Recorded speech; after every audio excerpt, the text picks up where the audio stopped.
വേണ്ടി സാക്ഷ്യം പറയാൻ വേണ്ടിയാണ് ഞാൻ വന്നിരിക്കുന്നത്. പേര് സ്ഥലം പറഞ്ഞു കേട്ടോ, എന്നിട്ട് കണ്ടിന്യൂ ചെയ്യണം. എൻ്റെ പേര് ഇൻഷ, ഇതെൻ്റെ ഹസ്ബൻഡ് നോസി. ഞാൻ നേഴ്സായിട്ട് സൗദിയിൽ വർക്ക് ചെയ്യുമായിരുന്നു. കല്യാണം കഴിഞ്ഞ് 1 വർഷം കഴിഞ്ഞപ്പോഴാണ് എൻ്റെ യൂട്രസിൽ ഫൈബ്രോയിഡ്സ് ഉണ്ടെന്ന് അറിഞ്ഞത്. അതൊരു കുറച്ച് ഫൈബ്രോയിഡ്സ് ഒന്നും ആയിരുന്നില്ല, യൂട്രസ് മൊത്തം ഫൈബ്രോയിഡ്സ് ആയിരുന്നു. ഒരു തരി സ്ഥലം ഉണ്ടായിരുന്നില്ല ഫൈബ്രോയിഡ്സ് ഇല്ലാത്തതായിട്ട്. അപ്പോൾ തന്നെ സർജറി, ഒരു ഓപ്പറേഷൻ ചെയ്തു ഞങ്ങൾ. അപ്പോൾ ലാർജ് ഫൈബ്രോയിഡ്സ് ഒക്കെ റിമൂവ് ചെയ്തു. പക്ഷേ ഉണ്ടെങ്കിൽ ഡോക്ടർ പറഞ്ഞു പെട്ടെന്ന് തന്നെ കൺസീവ് ആവാൻ പറഞ്ഞു.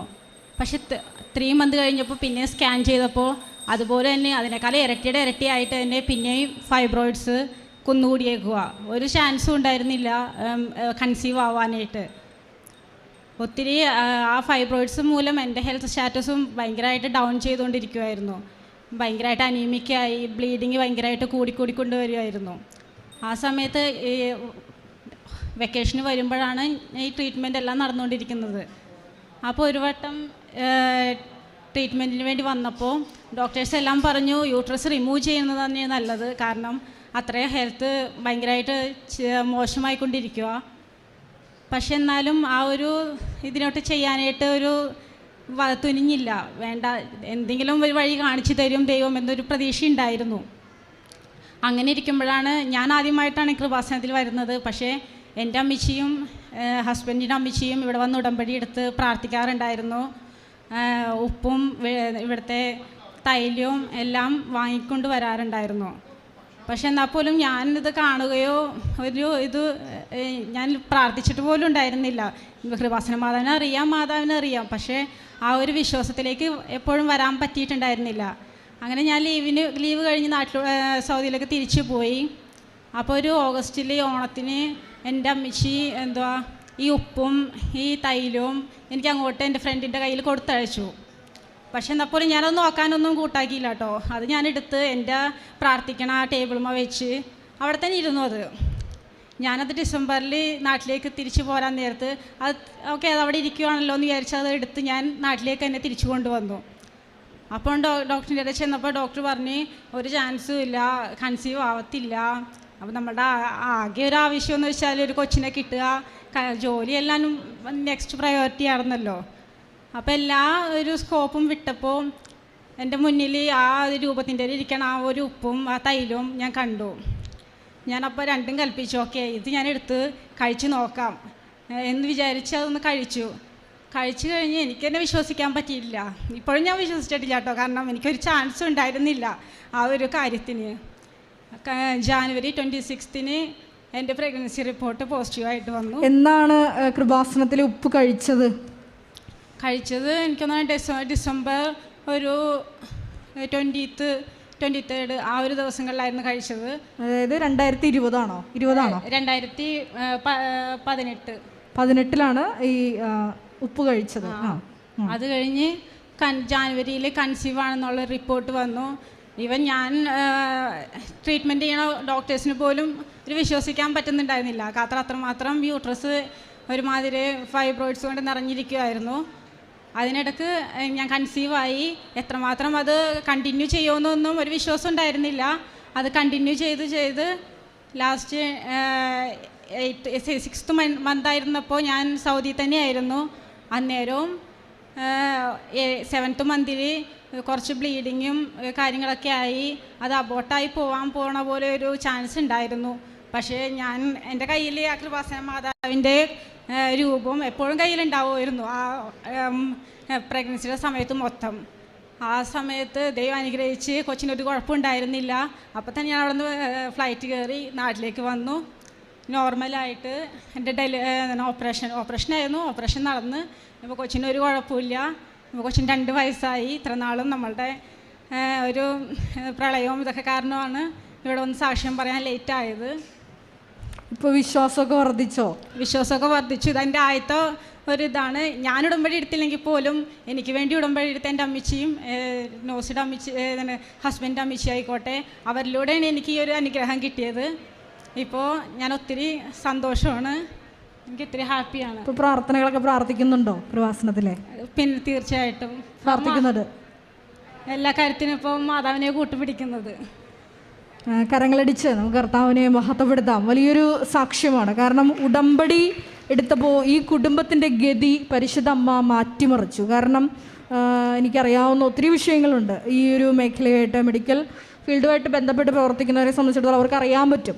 കാരണം ഇങ്ങനെ ഫൈബ്രോയിഡ് വന്ന് ബ്ലീഡിങ് വന്ന് ഇങ്ങനെ കുറേ നാൾ ഈ വിഷയം ഇവർ കണ്ടിന്യൂ ചെയ്ത് സാധാരണ ഡോക്ടേഴ്സ് ഇവർ കൺസീവ് ആവില്ല, അവസാനം ഡോക്ടേഴ്സ് ഹിസ്റ്ററക്ടമി ചെയ്യാൻ പറയും, യൂട്രസ് റിമൂവ് ചെയ്യാൻ പറയും. അങ്ങനെ ഒരു കേസാണിത്. പക്ഷേ ഈ മകളുടെ അമ്മയും അതുപോലെ തന്നെ ഹസ്ബൻഡിൻ്റെ അമ്മയും കൃപാസനത്തിലൂടെ കടന്നു വന്ന് ഉടമ്പടി എടുത്ത് ഈ വിഷയം നിയോഗം സമർപ്പിച്ച് പ്രാർത്ഥിച്ചിരുന്നു. അപ്പോൾ അവർ നേർച്ച വസ്തുക്കൾ കൊടുത്തു വിട്ടെങ്കിലും അപ്പോൾ നിങ്ങളങ്ങനെ ചെയ്യരുത്. കാരണം ഇവിടുന്ന് ഉടമ്പടി ക്ലാസ് എടുക്കുമ്പോൾ നിങ്ങൾക്ക് പ്രത്യേകം അത് ഇൻസ്ട്രക്ഷൻ തരാറുണ്ട്. ഉടമ്പടി നേർച്ച വസ്തുക്കൾ അത് ഉടമ്പടി എടുത്ത വ്യക്തികളാണ് മറ്റുള്ളവർക്ക് കൊടുക്കേണ്ടത്. നേരിട്ട് കൊടുക്കുക ഉപയോഗിക്കാൻ വേണ്ടിയിട്ട്. ഇപ്പോൾ നിങ്ങൾ ഉപ്പ് കൊടുക്കുകയാണെങ്കിൽ ഡയറക്റ്റ് അവർക്ക് കൊടുക്കുക, അവരപ്പോൾ തന്നെ അത് ഉപയോഗിക്കണം, അല്ലാതെ നമ്മൾ കൊടുത്തു വിടരുത്.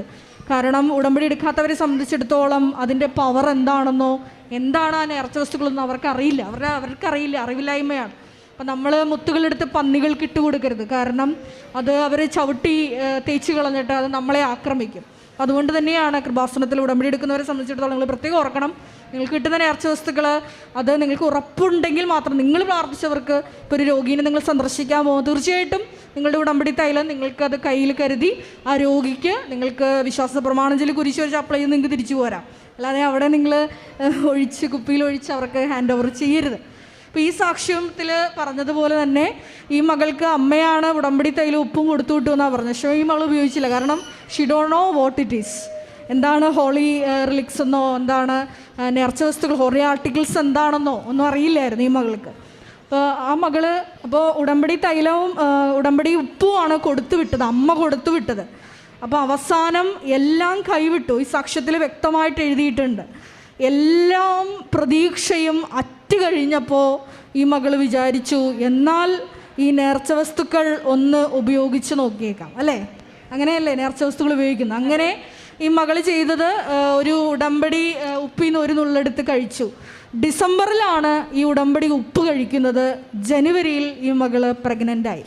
കാരണം ഡോക്ടർ ഓൾറെഡി വാൺ ചെയ്തായിരുന്നു ഇത് കണ്ടീഷൻ, ഇത് മെഡിക്കൽ ടേം അനുസരിച്ച് ഇത് ഇങ്ങനെ പോയിട്ടുണ്ടെങ്കിൽ തീർച്ചയായിട്ടും യൂട്രസ് റിമൂവ് ചെയ്യേണ്ടി വരും. എന്തെങ്കിലും ക്രിട്ടിക്കൽ ഒരു സിറ്റുവേഷൻ വന്നിട്ടുണ്ടെങ്കിൽ ബ്ലീഡിങ് ഒക്കെ കണ്ടിന്യൂസ് ആയിട്ട് വന്നു കഴിഞ്ഞാൽ. ഓൾറെഡി അനീമിക് ആയിരുന്നു, മറ്റ് ബുദ്ധിമുട്ടുകളൊക്കെ ഈ മകൾ തന്നെ പറഞ്ഞു. അപ്പോൾ ഡിസംബറിൽ ഉപ്പെടുത്തു, ജനുവരിയിൽ ഈ മകൾ കൺസീവായി. തുടർന്നും ബ്ലീഡിങ് ഉണ്ടായിരുന്നു, അല്ലേ? അബോർഷന് ഹൈ റിസ്ക് ആയിരുന്നു. പക്ഷേ പരിശുദ്ധ അമ്മയുടെ ഉടമ്പടി ഉപ്പ് കഴിച്ച് ഉണ്ടായ കുഞ്ഞായതുകൊണ്ട് തന്നെ അമ്മയുടെ പ്രത്യേക കരുതൽ ആ മേഖലയിലുണ്ടായിരുന്നു. ഉടമ്പടി തൈലവും ഉപ്പുമാണ് ഈ മകൾക്ക് അമ്മ തന്നുവിട്ടത്, സൂചിപ്പിച്ചായിരുന്നു. അപ്പോൾ ഉടമ്പടി തൈലവും തൈലം എല്ലാം തൈലം ഉപയോഗിച്ചില്ലായിരുന്നു, അല്ലേ? അബോർഷൻ ഹൈ റിസ്ക് വന്നപ്പോൾ ഉടമ്പടി തൈലം ഉപയോഗിച്ചായിരുന്നു, അല്ലേ? വയറിൽ തൂത്തായിരുന്നു, മിക്കപ്പോഴും ഞാൻ തൂക്കുമായിരുന്നു, കുരിശുവരൊക്കെ വരുന്നു. അപ്പോൾ അമ്മ കൊടുത്തുവിട്ട ഉടമ്പടി തൈലമായിരുന്നു ഈ മകള് ഇങ്ങനെ ഒത്തിരിയേറെ ഹൈ റിസ്ക് സ്റ്റേജിലൂടെ കടന്നു പോകുമ്പോൾ വലിയ സംരക്ഷണമാണ് ആ ഉടമ്പടി തൈലം വഴി ഈ മകൾക്ക് ലഭിച്ചത്. എന്താണ് വയറ്റിൽ പുരട്ടി പ്രാർത്ഥിച്ചത്? ഉടമ്പടി തൈലമായിരുന്നോ? കൃപാസനത്തിൽ നിന്ന് കൊടുത്തുവിട്ട ഉടമ്പടി തൈലം, അല്ലേ? ആദ്യം ഉടമ്പടി ഉപ്പ് കഴിച്ചു. മൈക്ക് അടുപ്പിച്ച് വെച്ച് പറഞ്ഞോ? ഉപ്പ് കഴിച്ചു ആദ്യം. പിന്നെ എന്താണ് ചെയ്തത്? ഉടമ്പടി തൈലം. ഈ മകൾക്ക് അറിയില്ല, കാരണം ഈ മകള് കൃപാസനത്തിലോട്ട് കടന്നു വന്നിട്ടില്ല. It is the first time she is coming here for giving the text money. അതായത് ഈ മകളുടെ അമ്മയും ഹസ്ബൻഡിൻ്റെ അമ്മയാണ് ഉടമ്പടി എടുത്തിരിക്കുന്നത്. അപ്പോൾ ഈ മകൾക്ക് അറിയില്ല അതെന്താണെന്ന്. കാരണം ഉടമ്പടി തൈലമാണ് ഈ മകള് ആ ഒരു ക്രിട്ടിക്കൽ സ്റ്റേജിൽ വയറിൽ പുരട്ടി പ്രാർത്ഥിച്ചത്. ഉടമ്പടി ഉപ്പ് കഴിച്ചാണ് ഈ മകള് പ്രഗ്നൻ്റ് ആയത്. ഉടമ്പടി തൈലം എന്ന് പറഞ്ഞാൽ നിങ്ങൾക്ക് അറിയാവുന്ന പോലെ അത് വെളിച്ചെണ്ണയല്ല, ശുദ്ധമായ ഒലിവ് ഓയിലാണ്. ഒലിവ് ഓയിൽ എന്ന് പറഞ്ഞാൽ അത് ഗർഭിണികൾക്കും അതുപോലെ തന്നെ കുഞ്ഞുങ്ങൾക്കും എല്ലാം ഉപയോഗിക്കാവുന്ന ശുദ്ധമായ ഒലിവ് ഓയിലാണ് നമ്മൾ കൃപാസനത്തിൻ്റെ ഉടമ്പടി തൈലം നമ്മൾ കൊടുത്ത് വിടുന്നത് ജനങ്ങൾക്ക്. അപ്പോൾ അത് നിങ്ങൾ പ്രാർത്ഥനാപൂർവ്വം ഉപയോഗിക്കണം. ഞാൻ നേരത്തെ പറഞ്ഞതുപോലെ ഉടമ്പടി തൈലമൊക്കെ നിങ്ങൾ രോഗികളെ സന്ദർശിച്ച് കുഞ്ഞുങ്ങളില്ലാത്തവർക്കാണെങ്കിലും നിങ്ങൾക്ക് പുരട്ടി കൊടുക്കാം. പക്ഷെ നിങ്ങളത് കൈമാറ്റം ചെയ്യരുത്. കാരണം അത് അവർക്കറിയില്ല അതിൻ്റെ വാല്യൂ എന്തുമാത്രമാണെന്ന്. അതുപോലെ ഉടമ്പടി വഴി ഈ കുടുംബത്തിന് കിട്ടിയ എല്ലാ അനുഗ്രഹങ്ങൾക്കും നന്ദി പറഞ്ഞുകൊണ്ട് നമുക്ക് ദൈവത്തെ സ്തുതിക്കാം. ഹല്ലേലൂയ.